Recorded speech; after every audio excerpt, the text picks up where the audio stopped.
Well, may I say what an honor it is to stand before you all tonight and accept such a prestigious award?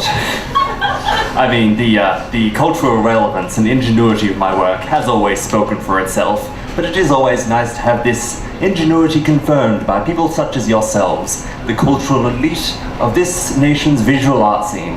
Now, sit tight because I do have a few words to say to mark the occasion. There you go.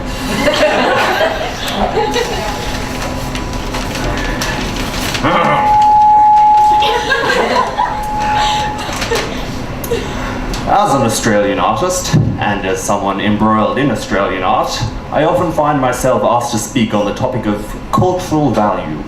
We operate in a nation largely consisting of the shallow and the anti-intellectual, and when the average citizen proves receptive to little but televised home renovation and Murdoch-branded media frenzy, many begin to wonder if an artist can still make a truly meaningful impact upon the contemporary national zeitgeist. If you're as brilliant as I am, the answer is of course yes. But for the benefit of the more average artists in the crowd, I'll break it down a little further, starting with this phrase zeitgeist. Zeitgeist is from the German Zeit, meaning time, and Geist, which is the ghost, the spirit, the phantasm. Literally, the ghost of a time. To make a definitive observation about a culture is no different to killing it. And as the definers and observers, which is what us artists are, that duty does fall to us. We are murderers, and to create art is to bring about death. Thus, a transformation from creator to predator is necessary to be meaningful as an artist and as a contributor to your nation. Australian death and how it comes about, naturally or otherwise, has played a large part in my work over the years.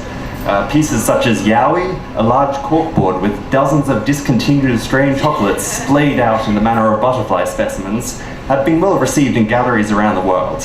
And believe me, I do intend for a follow-up work featuring the recently deceased Arnott's Original Shapes flavors. May they rest in peace. Other works include my live-action Wolf Creek reenactments, which have led to scandal, trial by media, and a permaban from a number of backpacker hostel chains.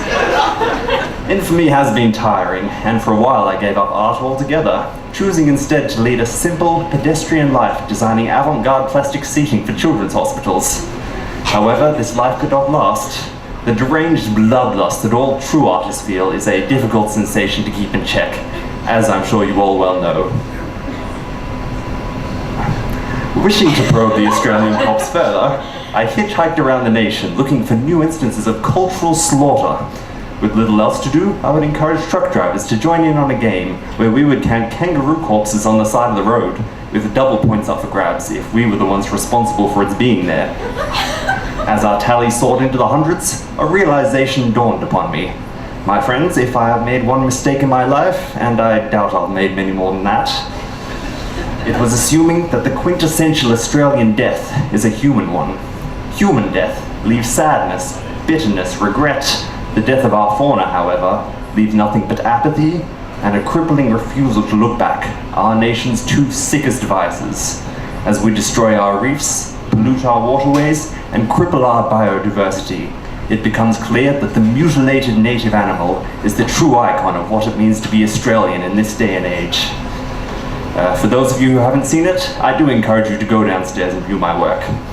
Some people have suggested that a Model 18-wheeler made entirely from taxidermied natural animals is somewhat tasteless. Others have not been fond of the details, such as the wombat hubcaps, or the little sugar glider steering wheel that beeps when you press it. To those of you afraid of a little environmentally conscious art, I have only this to say. Death is in an artist's nature, and when has any Australian ever cared about nature before? Thank you.